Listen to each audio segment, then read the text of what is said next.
You know what? To me, there is nothing more inspiring than the journey of an entrepreneur. It's the process of identifying a need in the marketplace, coming up with an innovative solution to solve that problem, and then putting together the right team, the right financing, marketing, positioning in the marketplace, and then actually getting it to market. It's these stories that I love, and I know that every entrepreneur is. Now, I'm kind of weird this way. I'm wired to really learn about different success stories. And so today's show, we have somebody who's done, quite a lot. And I know that I certainly have a lot of questions. He's been a lawyer. He's been a McKinsey consultant. He's worked Cirque du Soleil, which, I love Cirque. Who doesn't love Cirque du Soleil? And now he's a founder of a company that's reimagining one of the most complex and emotionally charged areas in personal finance. And that's estate planning. It's something that really happens to all of us, but it's not something that we really spend a lot of time thinking of, and nor do we. Davide Pisanu is the co-founder and CEO of ClearEstate. It's an end-to-end technological service platform supporting estate planning and settlements across both Canada and the United States. He's an experienced senior executive. He's a professional, and more importantly, and why we have him here, is a great entrepreneur. He's played a key role in the transformation of Cirque du Soleil. He's both been a VP of Strategy and Transformation, as well as an SVP of the Resident Shows and Affiliated Companies Division, which, I have a lot of questions around that. He's co-founded Montreal startup-based boutique strategy firm, Juniper, and continues right now to this day as an advisor and investor in various startups.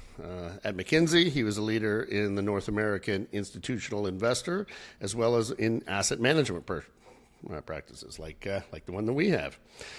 He's spent the first decade of his professional life as a lawyer. So he started as a lawyer and senior counsel with Foreign Affairs.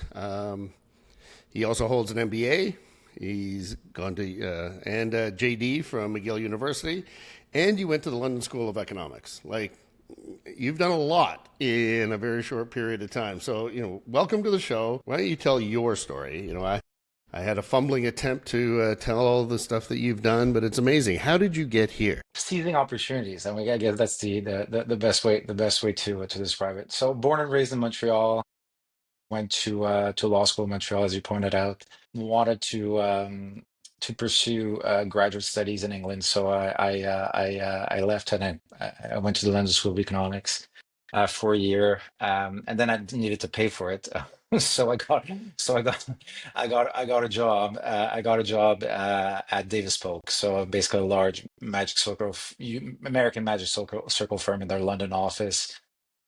Spent a couple of years there, and then I was always interested in policy work. I was always interested in government affairs.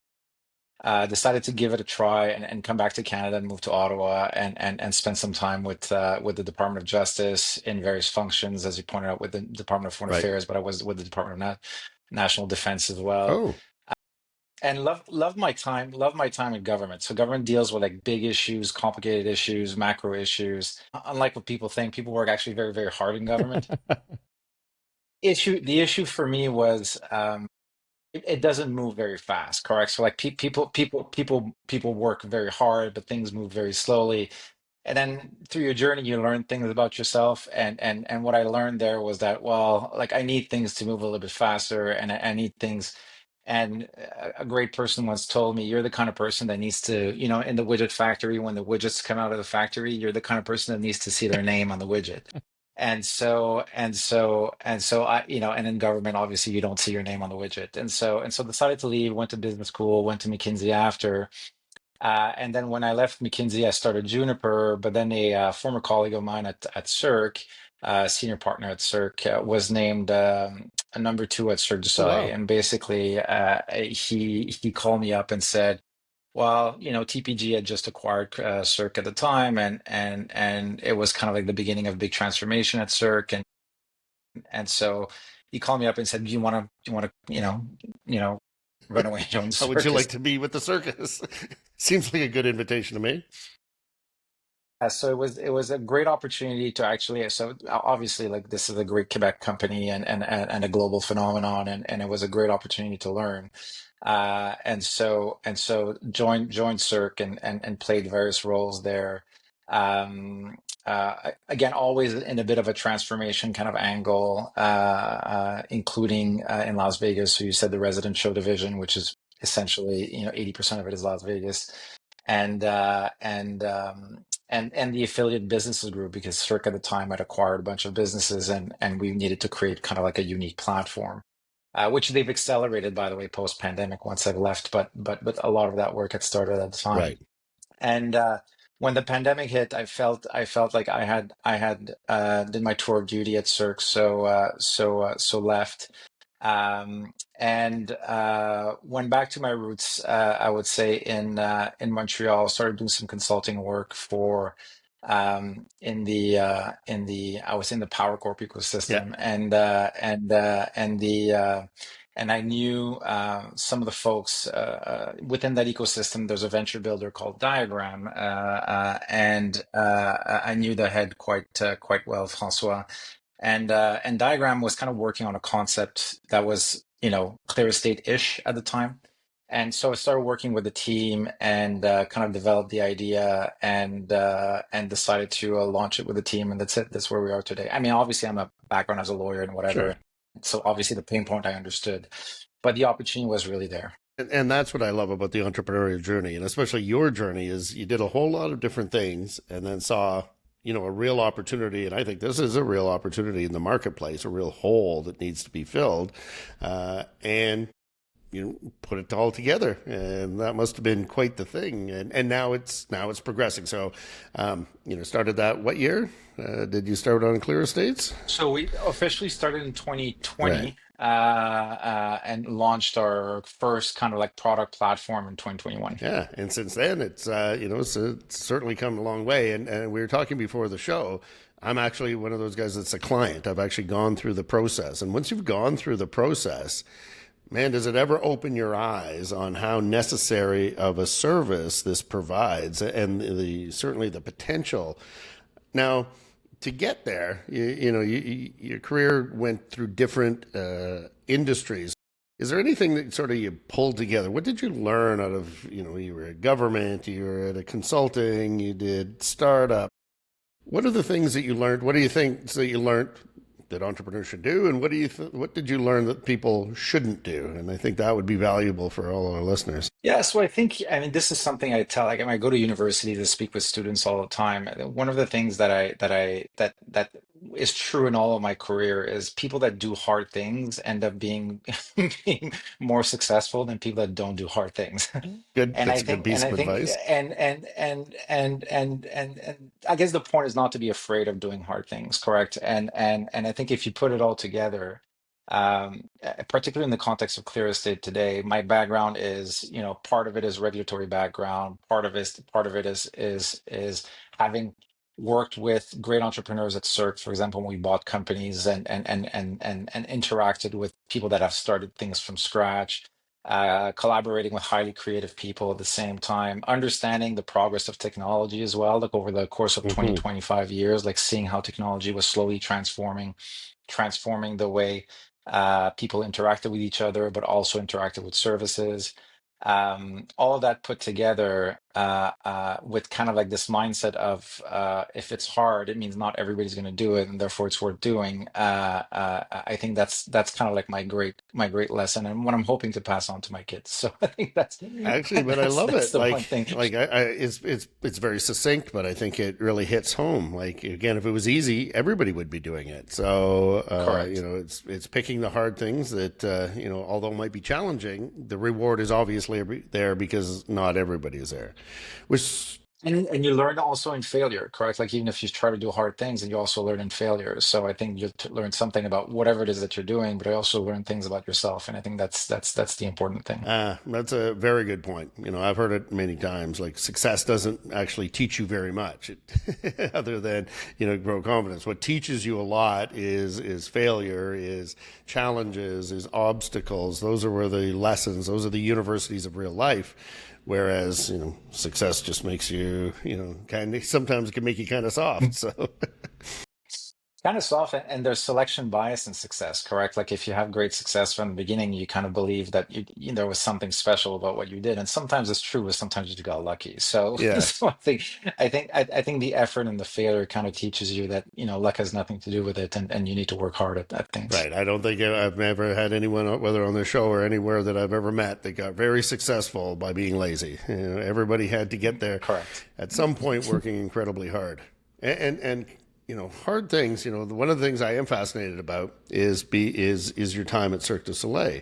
And I say that because one of my favorite books is The Blue Ocean, and they actually feature Cirque du Soleil as one of the ultimate blue ocean companies that looked at an industry, being the circus industry, the entertainment industry, and looked at it from a different scope. Now, with your time doing there, was that purposeful, or is that just they saw an opportunity, started to build upon it, or would they purposely say we need to be different from everyone else, and this is how we're going to do it? Because I'm fascinated by the story. I think there's a bit of both. So when I joined Cirque, the company was already established, correct? Like already the largest live entertainment production company in the world.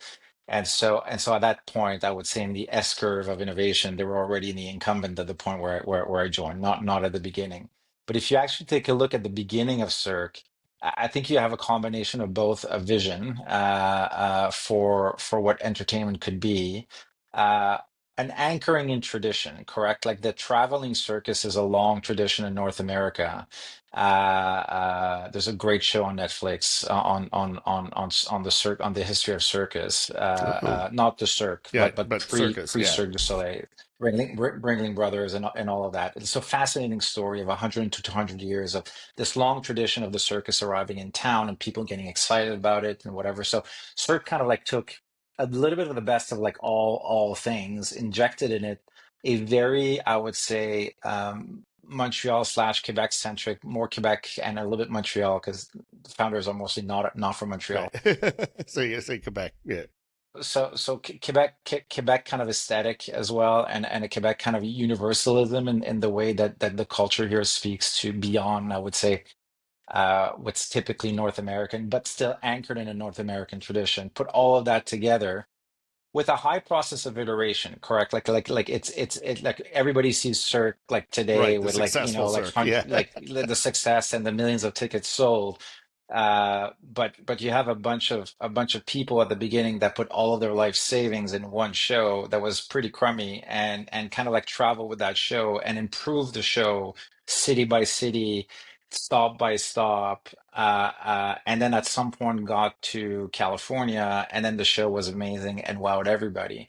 And so this is where you see kind of like the principles of entrepreneurship, which is like, okay, take the best out of what's done out there, put your spin on it, imagine a new world. Understand that your version one of your product is going to be something you're probably kind of ashamed of, but put it out in the market, learn from what you're doing, learn from the audience, and then improve, and then stumble on something that everybody's going to learn.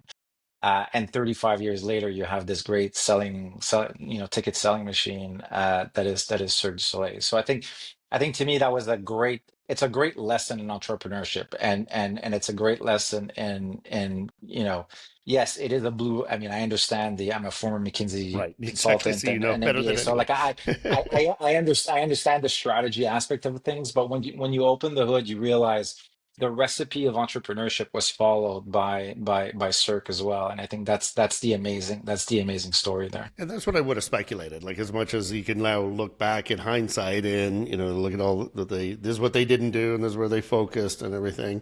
I think to your point, every entrepreneur that I talk about learns by doing. You can't learn on a book. You can't learn on a whiteboard. You actually have to try it. And I think this is the it's a great story that you tell. Is the first one was not that good. The next one was a little bit better. Next one was a little bit better.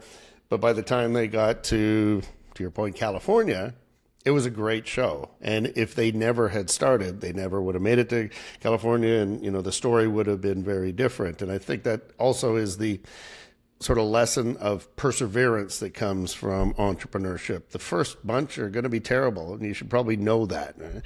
But if you have the wherewithal and that persistence and that will to keep improving, I think that's the classic journey right there. And I think you Yeah, described it it's perfectly. tremendous. all the stories are stories of resilience in the end. And I think that's what, and Cirque is no different. I mean, the success is tremendous. I wish every entrepreneur would achieve Cirque success, but the journey is pretty much the same for all. Yeah, no, it's great. And speaking of the journey, so now you're at ClearEstate, which I love. So, why was it created, and what problem was it solving, and how is it developed? How did it have its story? So I think ClearEstate, when you start a business, you in a systematic way, you start by thinking about, the opportunity and the tailwinds. And we all know that, and you're in this industry as well. We all know the next 25 years, I think it's $1 trillion in Canada. It's going to pass from one generation to the next. It's 10 to 15x that in the US. It's humongous. And so and population is aging, mortality is going to increase by roughly 40%, I think, between now and in 20 years from now, obviously with the boomers passing away. And so we were thinking at the time, well, that's great, but what do we do about Right. it? Correct? I mean, How do we and take advantage of tactically, what do that? you do about it? Yeah, like how do you take advantage of that? And then we started doing a lot of research and ran one of the largest surveys in North America on end of life, and realized that one of the main pain points in the estate planning and estate administration space is actually lived by the executor, correct? Like, so the executor, the person that actually has to manage the estate, is the person really feeling the pain point. 75% of people that have actually been an executor describe it as one of the most traumatic events of their lives. It's up there with Oh, divorce and, I and totally other believe it. things. And so what we said at the time was, well, why don't we try to solve that pain point, the pain point of the executors? So I think version one of ClearEstate was TurboTax for estate administration, correct? Like, so how do you create a software that guides the executor through the process, fills out the paperwork, and kind of does all of that good stuff. And so we launched that in Ontario, and very rapidly got clients actually asking us for estate planning services. So it was okay. So you guys can actually support estate administration. Can you support estate planning, with the purpose of making the life of my executor in the Right. future Easier. easier? Correct. Like that was always the angle of clear estate, which is like, you don't care. The day you die, Yeah. you're not there anymore. It's not my problem So anymore. it's not your problem anymore. But it's the problem for your loved ones, correct? And I think what we say is, like, estate planning is an act of love. It's the ultimate act of generosity, because in the end, you don't really care. So we went into estate planning, really with a kind of like, the original angle was, well, how do we organize the estate so that it's easy for the executor? Obviously expanded from that with document production and more advisory work around that. And then came the question, well, can you guys be the executor? Can ClearEstate be the executor? Can you guys step into the role of the executor or the trustee? And so currently we have a partnership with National Bank Trust, where ClearEstate actually, with National Bank Trust, acts as the trustee, and we're the only fintech in North America actually doing that. Wow. And so you can think right now of ClearEstate as a true one-stop shop for estate planning and estate administration, where we can actually act as the trustee as well, and basically guarantee that we're not just there for the documents, Right. correct? We're there for the fulfillment as well, which makes us kind of a vested party in making sure that things are done right, Right. because otherwise we're gonna Accurately, have to or live else with you'll it. be the one looking for it. Correct, exactly. So I think that's where we are right now. So right now, our planning, settlement, and trust services all across Canada. In the US, we're really focusing on settlement right now, but we'll expand in the next 12 to 18 months, and we'll go from there. We'll go from I there. love it. And it is a real issue. Anyone who's been through it knows what an issue it is to be an executor, to work with a trustee. And I tell a personal story. My own grandmother decided to use a family friend as her executor, and this person literally had no idea what to do or how to do it. And my grandmother's estate was very complex. And long and short of it is, I don't think that our family on that side has got together since her passing. Like, it caused nothing but family rifts. It caused nothing but problems. this person now is not part of the family anymore, has been totally ostracized out of the family because the family felt that he did a terrible job, and meanwhile he shouldn't have been put in that position in the first place. And it could have been very well organized. And so, if I have that story, I can imagine that there's literally thousands, if not hundreds of thousands of those stories that are happening right across North America, because it's a difficult time and it's a very emotional time and it's a time where everybody has an opinion, and it's not easy. Not easy. And I think, a lot of family members will do it kind of first of all thinking they're doing a good deed, correct? Like, so I'll do it, or I'll accept it. And obviously this is a sensitive issue. So most people will think, well, first of all, most people underestimate the complexity of their estate. And second, most people feel, well, I need to be able to trust this person. Therefore, like I need kind of like this relationship of trust. And so naming a family member, whether that's a spouse, a child, a brother-in-law, the accountant brother-in-law, or the lawyer sister-in-law, is the right thing to do. And the reality that selling an estate is something between 300 and 500 hours of work Right. for the executor. If you count the number of free hours you have on weekends, you're probably not, you don't have enough time there. And therefore that means you're really imposing a duty on somebody for basically a year or two where they're gonna have to take days off, they're gonna have to go to the bank on a Wednesday morning, they're gonna have to do all of those things, they're gonna have to manage beneficiaries, they're gonna have to manage that phone call. When am I getting my money? When am I getting my Right. money? How much Constant. am I Yeah. getting?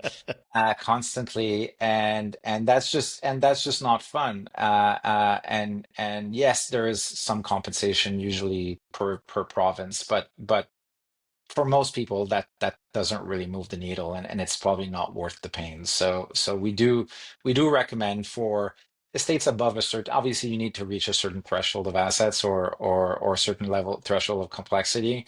um but it is something we recommend. And another factor which is more and more present, which was a little bit less present, I would say 20, 30 years ago, is family dynamics are much more I complex was today just I than they was were just they about to were bring 30, that. 30 Everyone, years modern ago. family is a thing.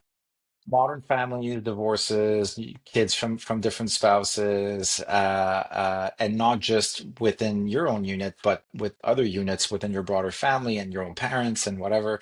And that creates a lot of trouble. It creates a lot of complexity in estates. And that's really a place where you do not want to name your spouse managing your estate, which will have to manage your ex-spouse coming after whatever they think they should get, whatever, and potentially kids from different marriages and whatever. So that brings a lot of complexity in the estate. And this is where kind of like trusted neutral third parties are powerful allies in estate planning. Yeah, I was going to mention that. And I was also saying I'm going through the process myself. So I'm like one of those satisfied customers that thinks it's great. But also, as I'm going through it, I'm like, yeah, my family is pretty dysfunctional now that I think about it. I was telling him that I'm like, we go Whose traveling and family we is all not? have a different last name. I'm like, oh, so you're all family, but we all have different last names. How's that possible? I'm like, we don't have enough time to explain it all right now. But I can see how that can be incredibly problematic in this day and age with kids from various marriages and who's going to get what and fairness, and somebody's going to get blamed for it. And as I said, the person who's passed away, they don't have to worry about it. They're not around anymore. They just like pull the pin out, let it go, and then they're good luck with everything. So I can see how that service is very, very important right now. And so so you came up with this idea, and then it's a whole technological platform. Did it get built because we need this, and then we need this, or we did this, or was there sort of a grand vision that you were going to get there, or was it sort of pieced together? Because it is, everyone Yeah. sees these platforms and how they're created, and I'm never sure whether it was this is a grand design we're going to get here by doing this, or I learned this, so let's add this feature and let's add this. How would you describe your sort of journey there? Yeah, I think it's a bit of both again, correct? Like I think you need to have a vision of where you want to go at the beginning and not lose sight of the North Star, but at the same time as we pointed out earlier, you learn more by doing than by thinking, and part of it is, okay, where do we want to go? But part of it is, okay, let's release something in the market right now. Let's see what people are saying, and not just external people, but like our own staff, correct? That because we have a guided experience, and so the feedback, I would say, from internal users and external users kind of like feeds a lot of what in the tech industry would call our roadmap, Right. and so how as we develop new features, there's both a combination of, okay, where is it that we want to go, where's the market opportunity, but a little bit also about, well, what's the user feedback and what are people telling us works and doesn't work. um and hopefully a lot of it works, but it doesn't always work first times. And then also, like, technology evolves, like just like from 2020 to 2025, like the great arrival of AI has, and I would say that like AI has been around for a long time, but that I would say the democratization or the usability of language models has really kind of like changed the game for companies like ClearEstate. And so whatever we thought was possible 5 years ago is completely different than what's possible today. And so you have to be flexible, you have to be adaptable, and you have to react to kind of like user feedback as well. Yeah, yeah, and I think that has sort of changed the game. It's accelerated it, and yet in some cases, it's probably taking you in a different direction. So I can certainly see that adaptability that you would need. Now, you've been part of a few startups, and there's a successful one. If you were to give advice, what's the hardest part about a startup? What's the one thing you got to get over when you're doing a startup? It's funny because I was thinking, Elon Musk said something like, a startup is like staring into the abyss and eating glass at the same time, or something like that. Uh, I think there's different types of startups, correct? Like if you start a professional practice tomorrow with one client, and you grow from there, I think all startups have the same challenge. But when you start a company where your goal is to reach scale, correct? Like Right. your goal from start is to reach like a certain scale. Um, I think the one thing that I did not fully appreciate starting this and like kind of like living it through it is, um everything will go wrong, correct? Like you just like, and You it's can hard, it's count on hard it. when you start, like you can count on it, and you kind of know it intellectually, but it's something else to actually live it like on a day-to-day basis, where if you have one day where nothing goes wrong, like tomorrow something's coming. 10 more things are coming. 10 more things are coming your way. And at the beginning, and that kind of like, and this is why like second or third time founders, I think, are so powerful and good. It's you kind of like, after a certain amount of time, um like you start reacting a lot less to it, and it's kind of like it becomes like it starts to get easier to kind of take a step back and go, okay, this is just another thing that's going to go wrong, and we'll figure it out. But at the beginning, it's actually quite hard because and when you're in a company like Cirque, or other established companies, they've kind of ironed out the kinks. You know what I mean? Like the first 5 years are, and it's not like things don't go wrong, but nothing goes wrong with the fundamentals, correct? Like I mean, you're gonna Right. sell tickets Yeah. tomorrow, and You're going to be all unless right. the Yeah. pandemic happens, but that's kind of like everybody's, like, that's hell for everybody. It's not just for yourself. But when you start something, and you realize that everything is going to go wrong, then that means that every day you feel like the whole thing is going to collapse on you.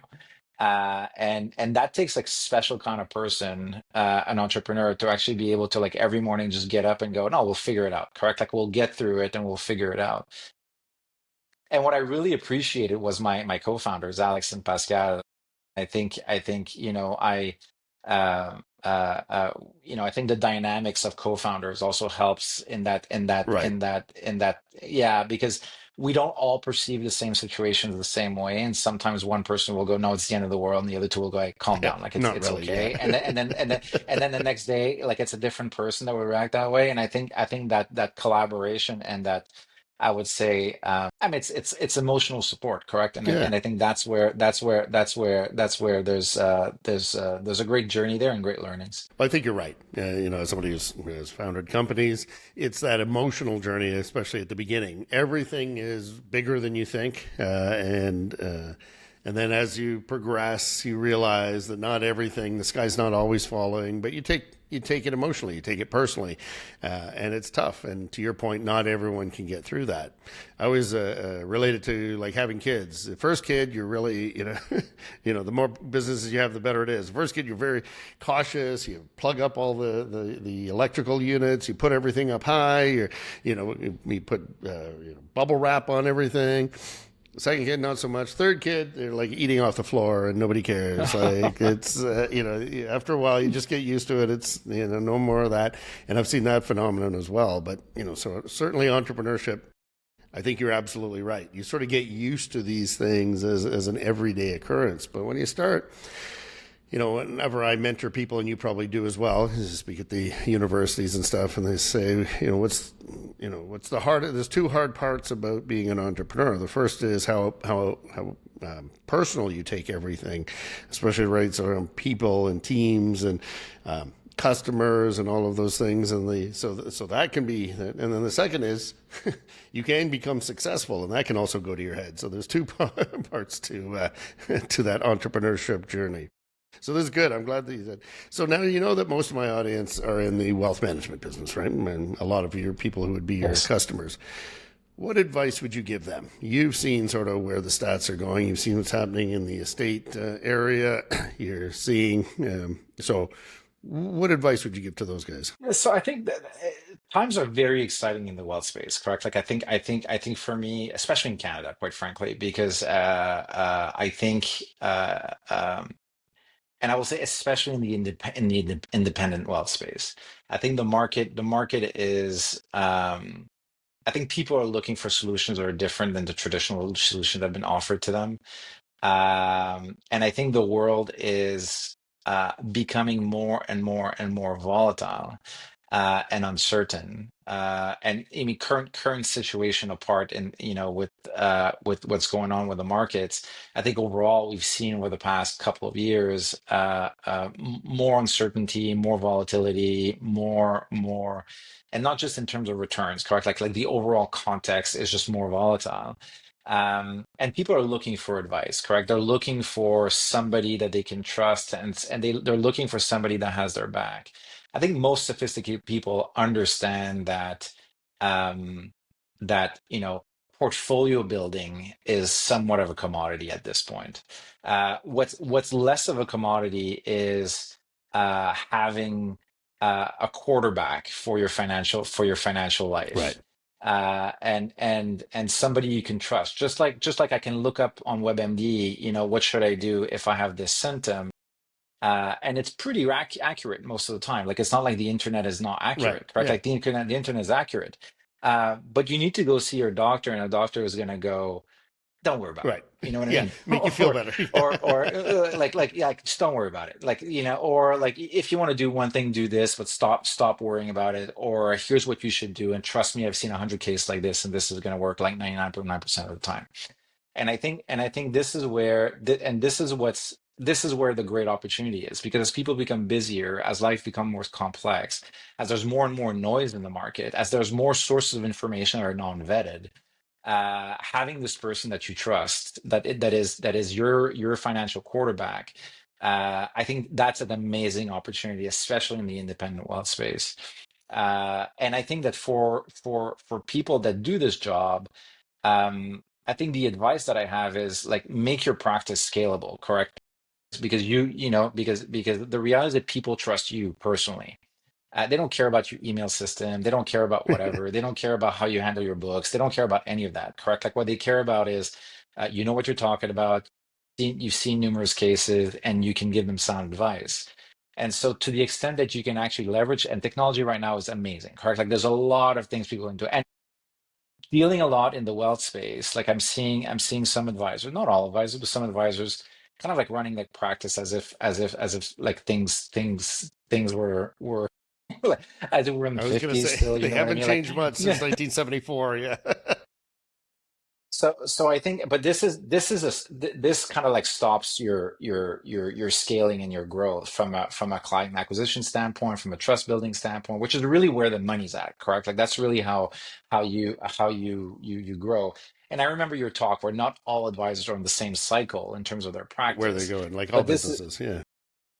correct. But I'm really talking to the people that are in their growth cycle. I think there's tremendous amount of opportunity, and the idea for anybody that makes money through relationships is scaling yourself, correct? And technology can allow you to do that. So the idea is really to leverage the tools that are out there and realize the massive opportunity that there is in the market.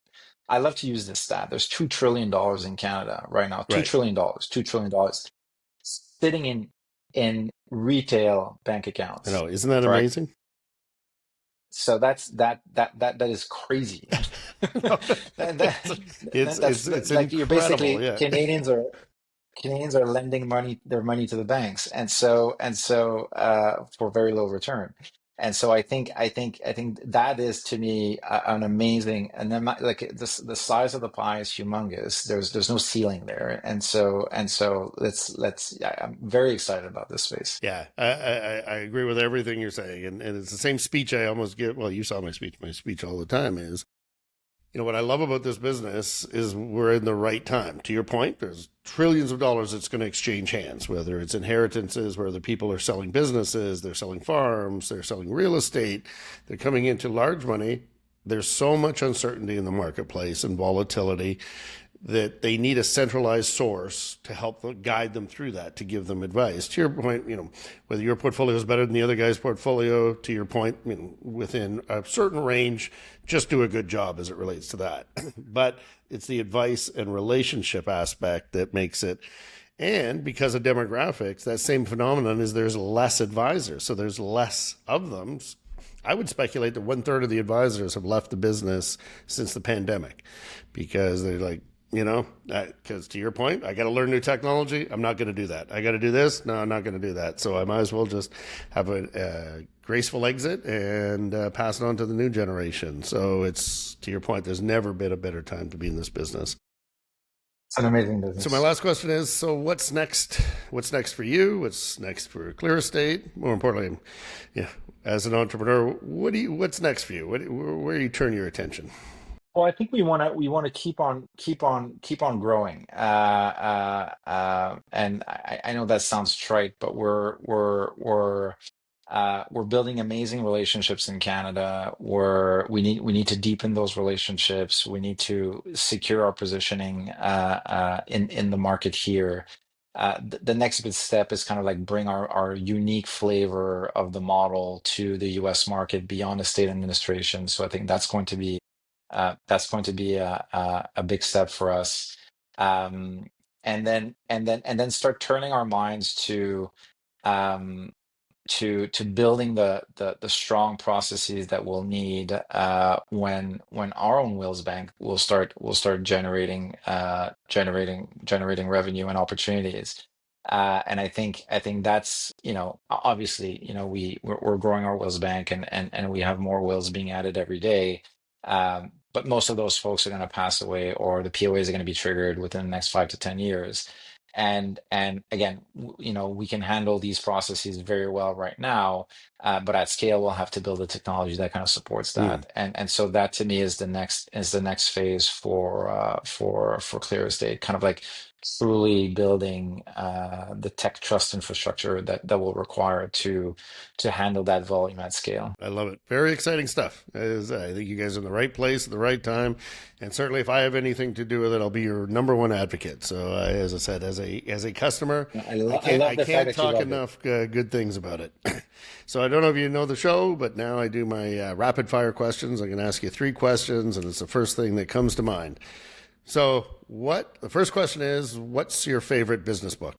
0 to 1 is Yeah, is my so I love is it. my favorite one. Yeah, I love it. What is the best piece of advice that you've ever received?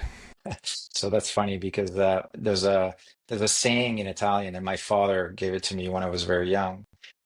The saying is, "When there's no wind, row." Excellent advice. Excellent advice.